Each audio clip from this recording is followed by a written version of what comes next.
Ei, tá cansada de ir no nutricionista e não conseguir emagrecer? E se eu te falar que é possível emagrecer sem deixar de comer o que gosta e perder de 5 a 10 quilos nas próximas semanas? Com o programa Receitas para Secar, isso é possível. Para saber mais, clique no primeiro link da descrição. É difícil você pegar e falar que em 2000 anos, a mesma mensagem de 2000 anos atrás se manteve 100% fiel do que era até agora. Eu acho que é, tipo, impossível. Você acha que o texto se perdeu? Alguns textos se perderam, algumas coisas foram colocadas que não eram canon, ligado? Até, porra, você tem Star Wars aí, né? Que é uma puta história. Aí os caras pegam, compram a licença e lançam outra parada do Star Wars, de repente tem 20 histórias do Star Wars, aí um cara que é fã pega e cria uma fanfiction do Star Wars. Imagina isso em 2000 anos, e sem internet, sem digitalizar, sem ter carta, tudo do boca a boca, eu duvido. Não, carta tinha. Mas mesmo assim, muitas cartas se perderam. Sim, mas se perdeu, certamente se perdeu várias coisas. E vai saber quem transcreveu, se transcreveu certo, às vezes errou, não de propósito, entendeu? Só esse é o único argumento. Assim. Existe uma ciência que lida justamente com isso, se chama crítica textual. Né? Você tem ali as cartas do Novo Testamento e elas são copiadas, né? E copiadas e recopiadas. E existe hoje a capacidade de a gente remontar o Novo Testamento através de todas essas cópias. Como documento histórico, o Novo Testamento é o documento mais historicamente confiável do mundo. Segundo as associações que registram o número de manuscritos do Novo Testamento, a gente tem cerca de 6 mil manuscritos gregos do Novo Testamento. Dá alguns milhões de páginas de Novo Testamento. O segundo documento grego, o documento antigo, com maior número de cópias, se não me engano, tem 100 e poucas. Né? Fora isso, fora as cópias gregas, a gente tem as cópias cóptas, a gente tem as cópias para o latim, tem os comentários que os primeiros pastores faziam dos textos das cartas. A gente consegue remontar todo o Novo Testamento só dos comentários só das pregações que faziam em cima do texto. Né? Então, outros julgam que juntando todos os manuscritos, a gente tem mais de 100 mil manuscritos do Novo Testamento, só do Novo Testamento. Isso é o documento histórico com a maior possibilidade de verificação de fonte que existe no mundo.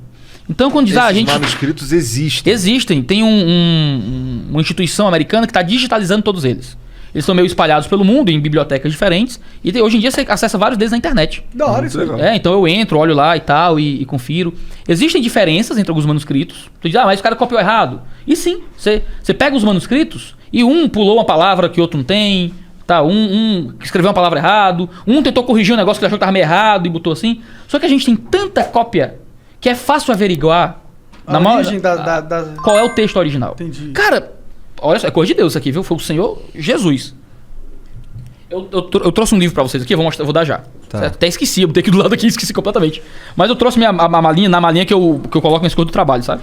Aí tá aqui meu iPad e tal. E eu tenho aqui um Novo Testamento grego. Não é? Caralho, da hora. Deixa eu explicar esse processo pra ti. Quando o Novo Testamento, você tem lá um monte de documento, um monte de papiro antigo que não tem os papiro antigo. O que é que as equipes fazem? Várias equipes de especialistas pegam esses manuscritos todos, mapeiam e comparam e tentam bater qual é o texto original, não é? Isso é um Novo Testamento grego, né? Neste lado, de versão 27. Tentar na 28 já, mas eu não comprei. Eu uso no computador. Aí tá aqui. Em grego? Tudo? Grego, tá grego. Tudo em grego. Por que tu tem um livro em grego? Pra ler. O livro é grego. Você lê em grego? Leio. Eu não sou lá um grande erudito, não. Mas eu consigo ler, cara. Você quer que eu leia alguma coisa aqui? Eu quero, velho. Só pra ouvir você falar em grego. Ih, vamos me corrigir minha pronúncia. Cheio de sotaque cearense, é uma porcaria. Deixa eu ler alguma coisa aqui. Deixa eu ler João 1. É quase isso. Não, tinha que ler João 3,16, que é o único que eu sei de cabeça.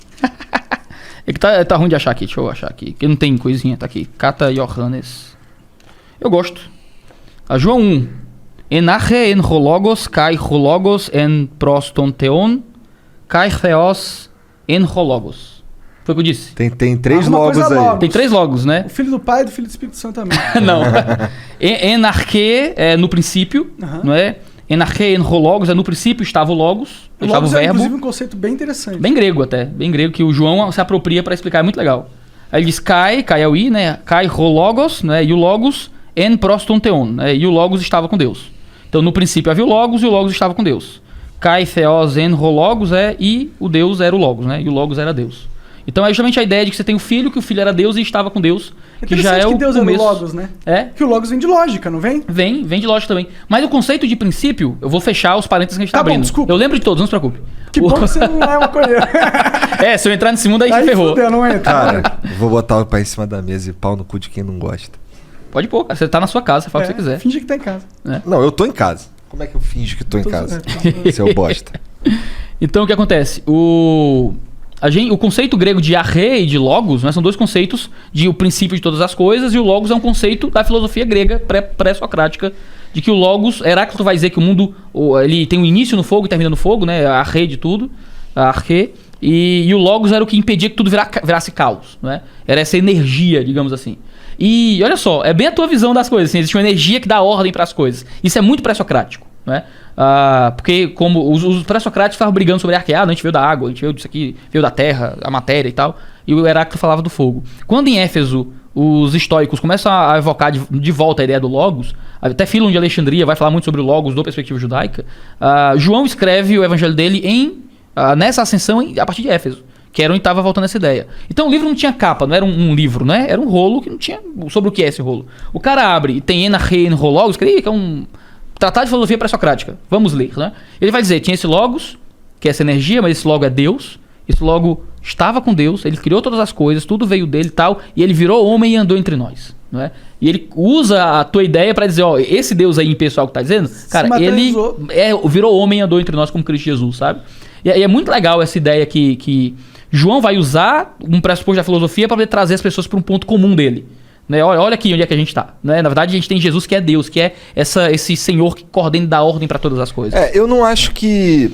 Assim, tem a visão que o Monark falou aqui, que condiz mais ou menos com o que eu acho, tá ligado? Mas, por outro lado, eu não sei... Eu acho que é perfeitamente possível que Deus, ele se faça homem e ande entre nós, tá ligado? Já que eu acredito que há uma força que eu não sei o que é, tá ligado? Que rege isso aqui tudo desde o começo e tal. A única coisa que vem junto com essa ideia é que ele precisa de uma autoconsciência, né? Se Jesus é Deus e Deus quis ser homem e andar entre nós, então ele precisa querer. Para ele querer, ele precisa ter uma consciência. E vontade. Mas aí ele virou Jesus, ele deixou de ser... Aí Deus parou de estar no lugar que ele estava? Não, porque é justamente uma trindade, né? É o Pai, é um o Filho e o Espírito pedacinho Santo. só, cara. Não, mas esse é um dos grandes mistérios... Então por que a gente não é um pedacinho também? Porque Eu não sei. Não sei se a gente talvez seja. O grande ponto é que quando o Jesus vem para a Terra, o que a gente tem não é um esvaziamento dos céus, não é? Ele encarna, mas lembra que a gente falou, ele é uma pessoa, mas ele é mais do que uma pessoa, né? Ele não é menos, mas ele é mais. Então, existe um termo bonito na teologia que é a communicatio idiomatio, né? Olha que nome bonito, né?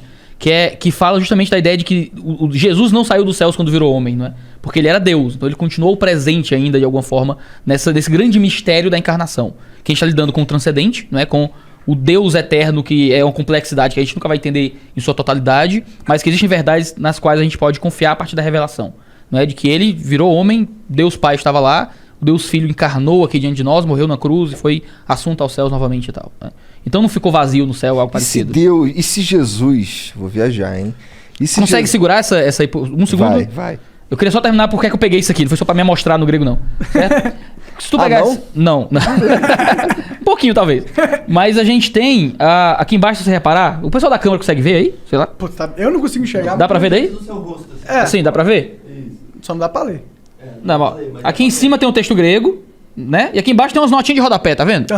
O nome Mas notinha não, né, cara? Tem quase a mesma quantidade de texto. Essas notas é o chamado aparato crítico. O que é isso? É a diferença entre os manuscritos. Então o cara pega todos os manuscritos que pode. Por isso que as edições vão mudando, que tem a 18ª já, que pega outros manuscritos já.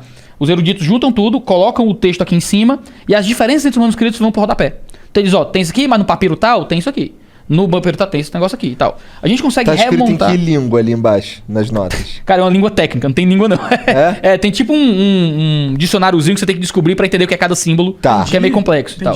A gente tem que fazer curso pra entender isso um pouquinho. Por isso que existe teologia, né? Porque a ideia é, a gente consegue mapear todas as principais diferenças entre os manuscritos. Assim. A gente mapeia porque times de centenas de eruditos juntam pra fazer isso. Né? Imagina que, mano, todo mundo quer ter o original da Bíblia. É muito poderoso você ter um documento Sim. que se diz original. Então, E não só esse, você tem essa aqui que é um grupo de eruditos da Alemanha, tem outro que é da UBS, que é um grupo de eruditos de outro lugar, tem uns americanos, tá, junta-se e é tudo muito parecido. Então, pelo que você tá me falando aí, a gente consegue reduzir isso pra eu acredito no que está escrito no Novo Testamento ou eu não acredito no que está escrito no Novo Testamento. Por quê? Porque aquilo que está no Novo Testamento está comprovado por todos esses papiros aqui, esses papel, esses rolos aqui, velho pra caralho. Tá tudo aqui, eles existem hoje. Se você quiser, você pode ir ali, desenrolar ele e comprovar. Não dá porque você tem que ter contato com os bibliotecários e tudo, mas é possível, tá lá, dá pra ir. Uhum. Mas esse é um argumento de validação histórica do texto. Isso. É isso. Porque a galera às vezes tem um tipo de ceticismo, a Bíblia foi adulterada ao longo da história. Eu disse, não foi, eu posso provar. Os eruditos estão mostrando lá que o que a gente tem na mão hoje é igual ao que tinha naquele tempo. Né? A gente tem toda a história. E isso é doido, a gente tem a história das mudanças nos documentos. Então tem um papiro antigo que é de um jeito, tem um mais moderno que é de outro, porque é diferente. E você consegue adaptar, e você conhece quem escreveu onde, porque... Por exemplo, tem... Sabe quem eram os copistas mais confiáveis? Eram os analfabetos. Os caras não sabiam ler grego, era analfabeto naquela língua, então ele só fazia copiar o desenho. Exatamente igual. Ele não conseguia fazer nada diferente.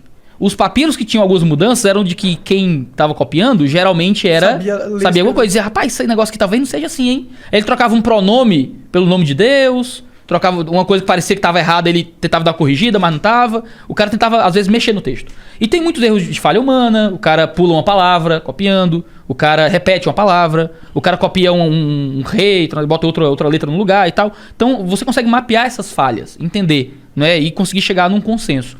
Hoje, o que se diz é que você chega a 99,5% de certeza do texto do Novo Testamento. Existe um 0,5% que são algumas polêmicas, aqui é um pronome ou não era? Aí tem as regras sobre crítica textual.